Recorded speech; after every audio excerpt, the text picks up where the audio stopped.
O, diba guys? Ang laki ng bunga na langka ni mother. O, diba?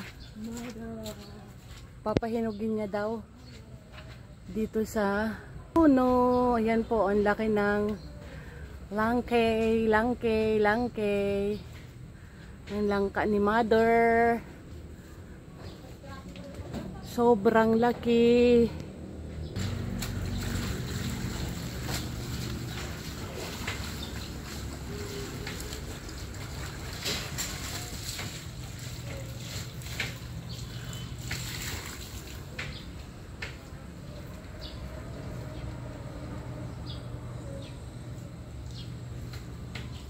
Linggo kayo dito?